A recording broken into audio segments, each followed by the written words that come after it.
Okay, sorry, I didn't have my glasses there. I couldn't see so great here.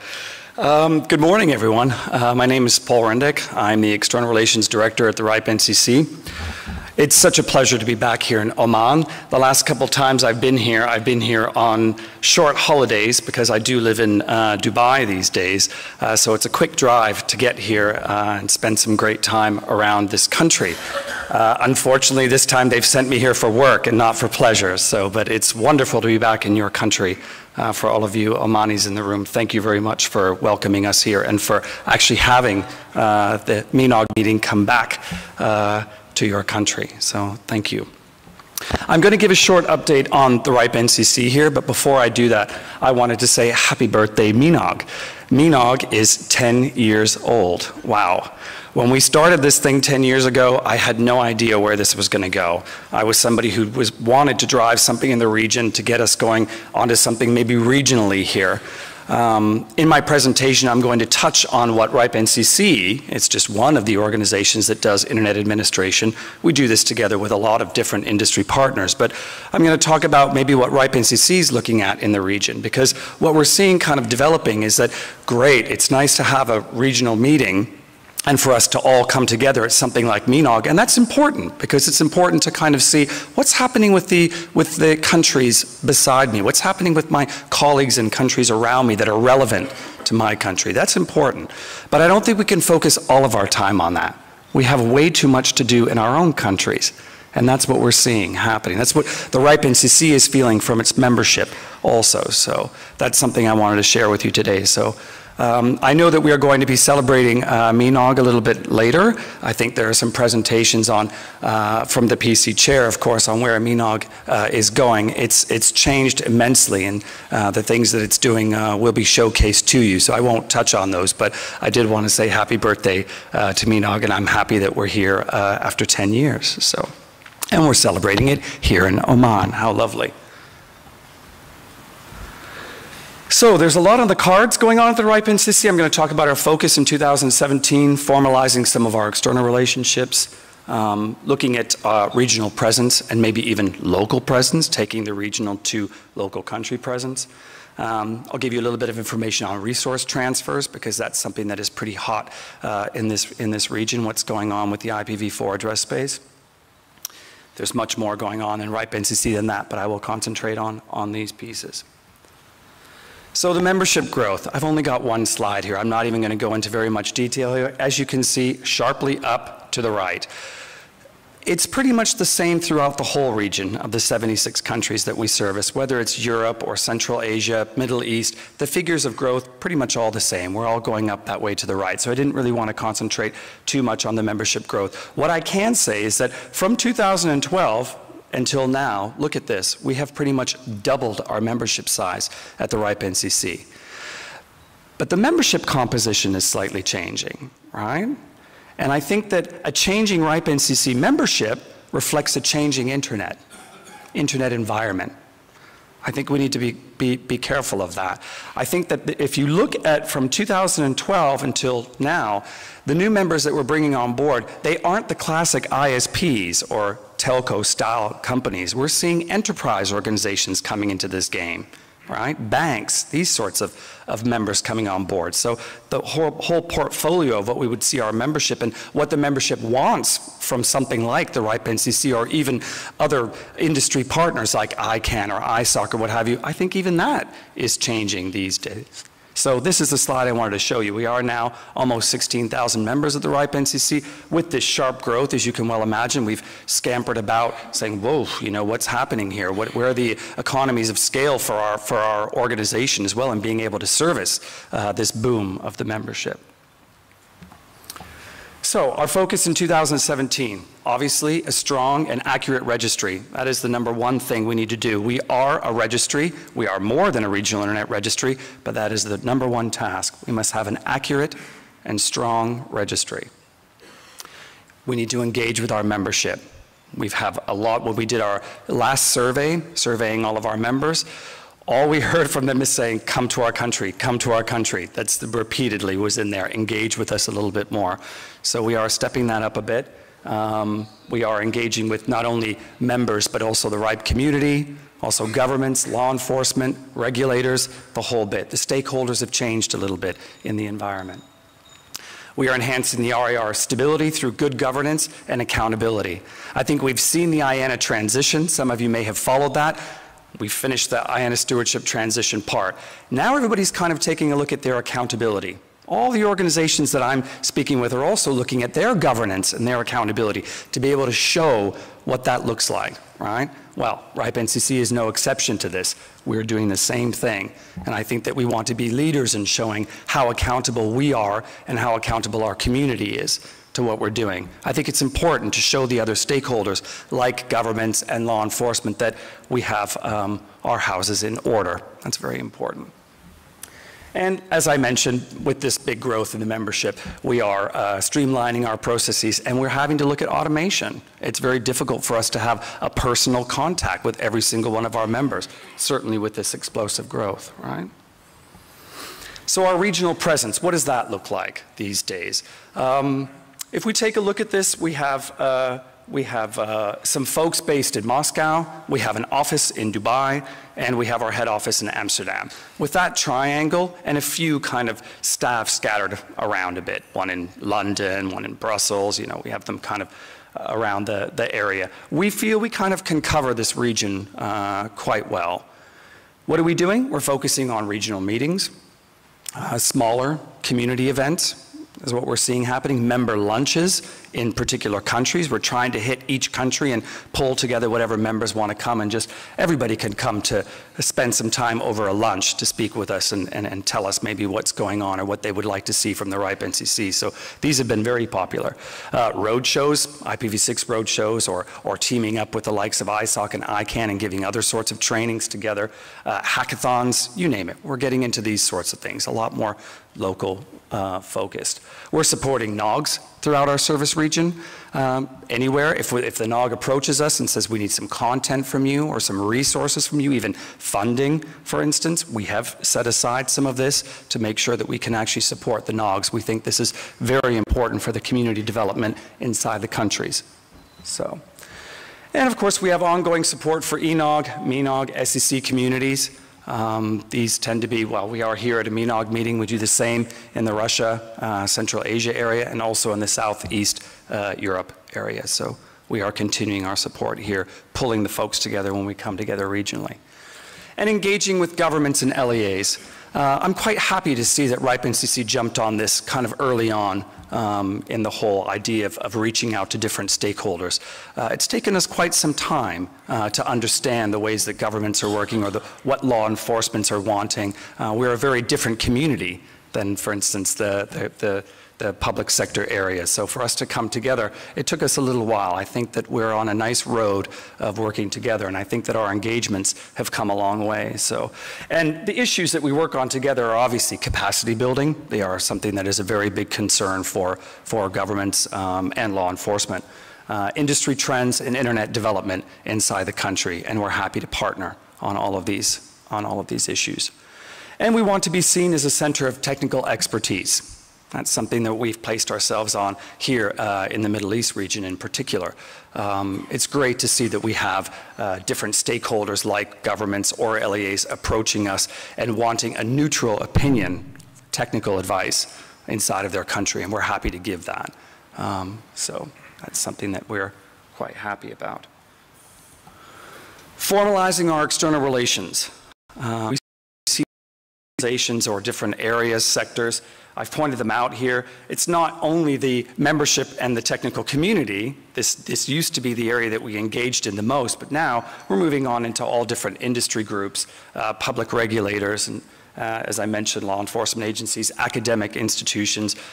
It's starting to spread a little bit. And in formalizing these relationships, we have formalized some relationships already with ARISPA and the American University in Beirut. We're continuing to formalize relationships with government. We're currently discussing with Bahrain, Saudi Arabia, and the UAE governments. We have maybe older relationships with them. We have done a lot of capacity building efforts with these governments together. They've been very successful, so we want to actually formalize these and maybe do some of these capacity building and academic initiatives inside these countries. So this is quite interesting for us. And of course, this, we believe, this cooperation is good for the benefit of our whole community. I've also given a website here where you can actually go and see the kind of formal agreements that we have reached. We've done them with, like I said, governments. We've done them with Europol, for instance, law enforcement agency. We've just signed one with the Russian Ministry of Telecommunications, also with the likes of the European IXP Association as well, EuroIX. So we're seeing this expanding, and we think this is important moving forward, these relations. So, the RIPE NCC presence in the Middle East. We're growing our Dubai team to better engage regionally. Probably in about a month's time, we will be 6 people located in Dubai. Who would have ever thought? We have a lovely office there. I think we can cover the region quite nicely. A nice diverse crowd of folks. Lebanon, we've got Egypt represented there. It's starting to grow. We're starting to get folks from different parts of the region coming to work at the office. It's quite nice. Our outreach to our members in the RIPE community. Our presence in the Middle East, we wanted to make sure we hit every single country here that we could with something, be it a member lunch, be it some kind of a training course, or something like a MENOG.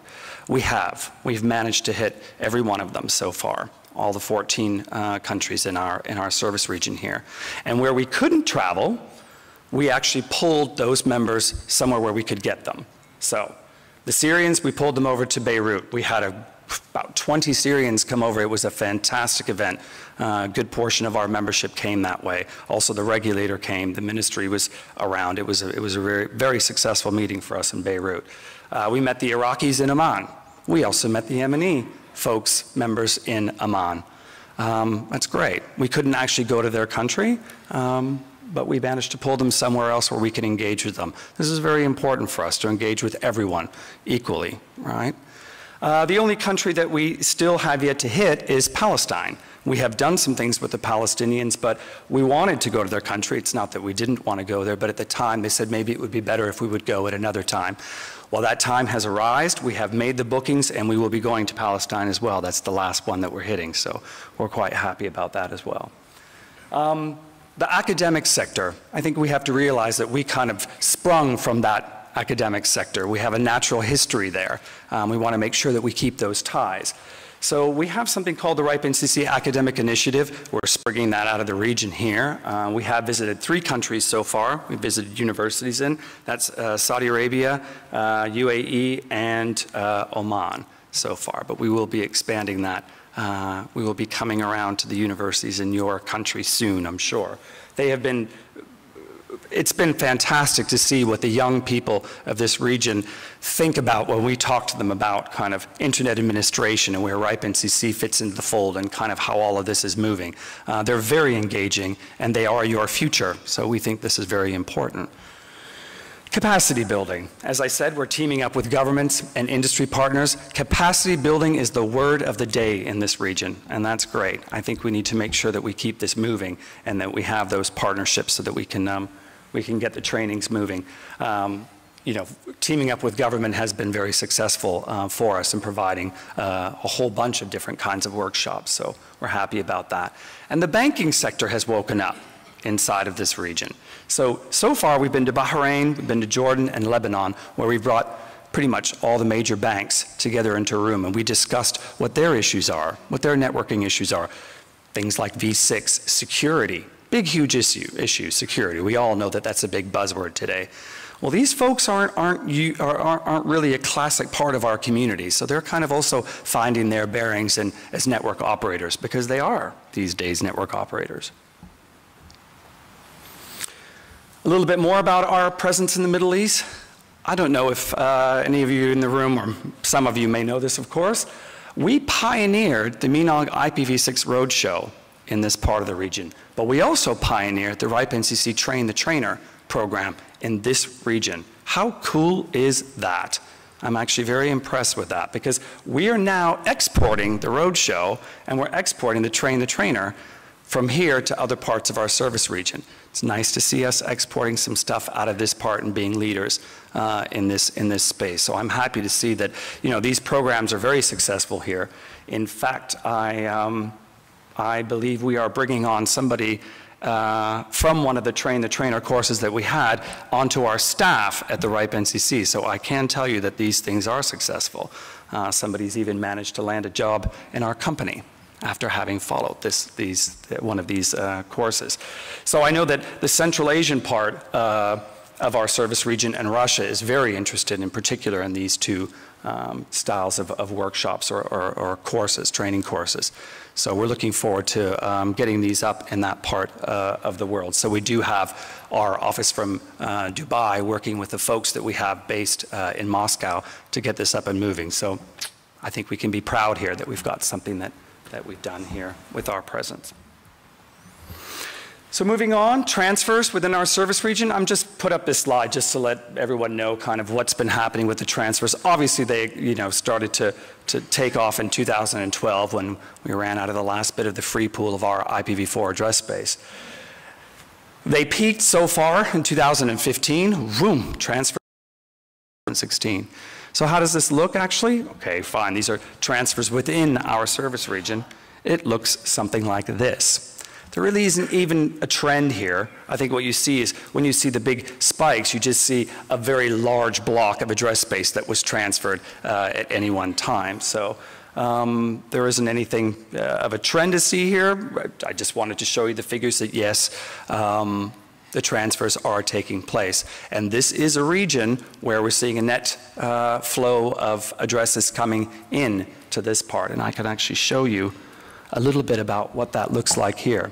So here are the internet number resources in the GCC. I took the GCC part because it was probably easier for me to show than the whole Middle Eastern region, and we are here in the GCC. So if we look at the population size of the countries, and then we look at the internet users, indexed internet users here, and the allocations of IPv4 space and what is actually advertised or announced as V4 space, these are the figures that we come up with, all right? So as we can clearly see, there's no way that with the current address space that you have, you're going to be able to service the growth in your country. I think the one that's probably the best off here is the UAE, right? Their user penetration is pretty high, right? But their V4 space isn't, right? It's probably roughly the same as everyone else in the region. I think best off for, V4 space versus the population is Kuwait. Right? But even that's not brilliant, right? So we can see the growth that's happening here is clearly happening in the area of natting, right? We all know what that's doing with the internet. It's just the realities of what's happening. But I think as we're moving forward, what we're seeing is that law enforcement, governments, they're not so happy with the natting. It poses a whole bunch of different challenges, certainly as far as security and other cases are concerned. So here's a picture of what things look like.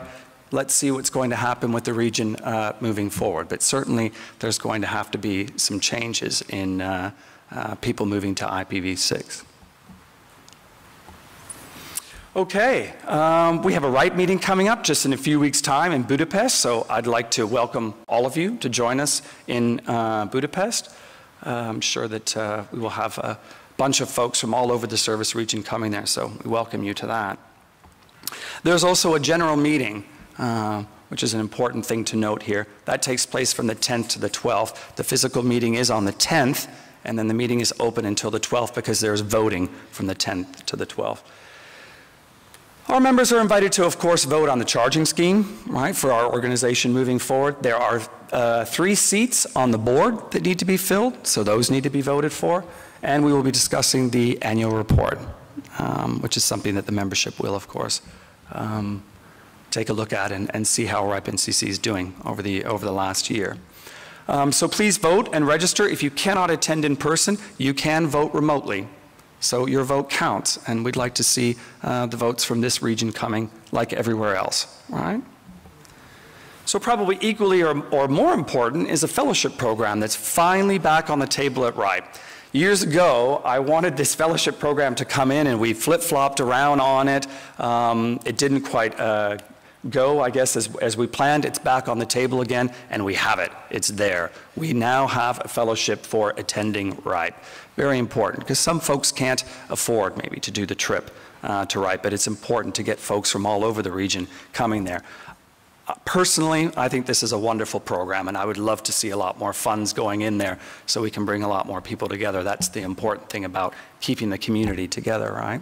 So there is a list of eligibility on how you would actually become a candidate for this. I don't think it's earth-shatteringly hard to get in there, but I think that we definitely want you to share your knowledge with your local community, and we will be having the program set up so that you would do just that. So there's a website there for you to take a look at RIPE Fellowship. And now check this slide out. We are bringing a RIPE meeting to this region. We're coming back, and it's about time. The chairman of RIPE decided that it was time to come back to the Middle East region with RIPE, and we're doing that this year. So in October, we will be in Dubai, and I expect to see, because I know a lot of the faces in this room, I expect to see a lot of these faces from Oman joining us in Dubai. It's not a very far trip for you to make. And a RIPE meeting gives you an opportunity to meet up with a whole bunch of different people from our community. I think that's important for you. So, thank you very much for your time, everyone. Thank you.